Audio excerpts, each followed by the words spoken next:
Então, galera, essa é a quinta aula que eu tô gravando, a matéria de hoje é português e o assunto é sintaxe. Eu vou fazer primeiro uma revisãozinha, bem por cima, dos termos essenciais, dos termos integrantes e dos termos acessórios, tá?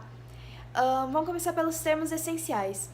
Nós temos primeiramente o sujeito, tá? O sujeito ele pode ser classificado em sujeito simples, aquele que possui apenas um núcleo, sujeito composto, quando ele possui dois ou mais núcleos, o sujeito desinencial, que é quando ele não está explícito na minha oração, mas que eu posso identificá-lo a partir da desinência do verbo, o sujeito indeterminado, que é quando ele não está explícito, ele está oculto na minha oração, porém ele pode ser identificado, eu posso saber que ele existe, mas eu não posso determinar, eu não sei quem é ele, certo? Ele vai ocorrer em dois casos. O primeiro deles é quando eu tiver o verbo na terceira pessoa do plural e o segundo quando eu tiver o verbo na terceira pessoa do singular. E por último nós temos o sujeito inexistente, que ocorre quando o sujeito está oculto, certo? E eu não posso identificá-lo, o verbo ele não vai estar executando uma ação, ele não vai ter o sentido de uma ação, certo? Por exemplo, com verbos que indicam fenômenos da natureza, que indicam tempo, que indicam clima, ou, por exemplo, o verbo fazer no sentido de tempo, ou o verbo haver no sentido de existir ou ocorrer. Tá, daí nós temos o predicado. O predicado ele pode ser verbal, se ele possuir um verbo de ação, ok?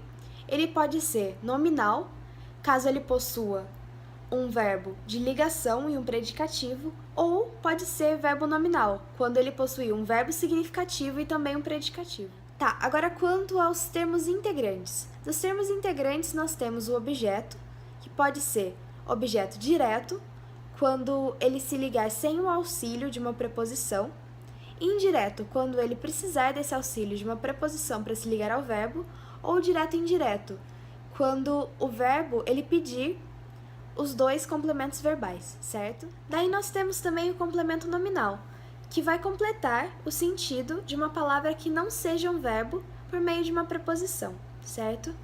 E por último nós temos o agente da passiva. O agente da passiva, ele vai praticar a ação, ele vai ser o termo que pratica a ação quando o verbo estiver na voz passiva. Tá, agora nos termos acessórios, eu vou falar apenas de dois, que são o adjunto adverbial e o adjunto adnominal. O primeiro deles, o adjunto adverbial, ele vai ser o termo da minha oração que indica uma circunstância, que altera o sentido do meu verbo, do meu advérbio ou do meu adjetivo, certo?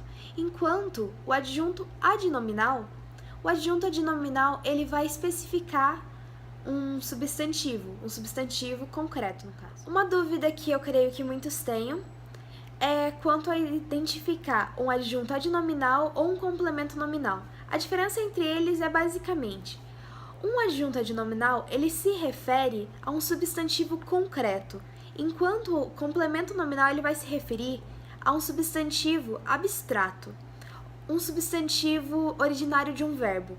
Ele também pode se referir a um advérbio ou um adjetivo, enquanto o adjunto adnominal só pode se referir a substantivo. Ok, agora quanto às orações subordinadas. As orações subordinadas são aquelas que precisam de uma oração principal para fazerem sentido, certo? Sem a oração principal, elas não fariam sentido. Bem, nós temos primeiro as orações subordinadas adjetivas. As orações subordinadas adjetivas, elas podem ter valor de adjetivo, certo? Ou então eu posso dizer que elas têm valor de um adjunto adnominal, ok? Daí dentro dela, nós temos a explicativa e a restritiva. A explicativa, ela vai estar entre vírgulas, ok? E ela vai generalizar, ela somente vai explicitar algo.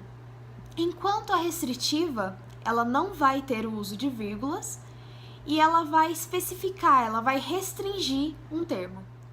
Tá, daí na oração subordinada substantiva.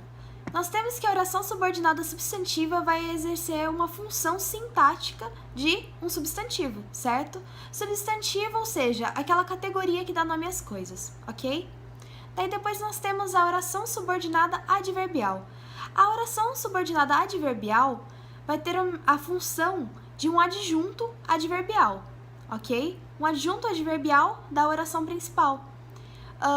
Em um período simples, seria a mesma coisa que um advérbio. Daí, por último, nós temos os pronomes relativos. Os pronomes relativos, eles servem para ligar uma oração principal a uma oração subordinada, e os pronomes relativos, eles também servem para evitar uma repetição de palavras, certo?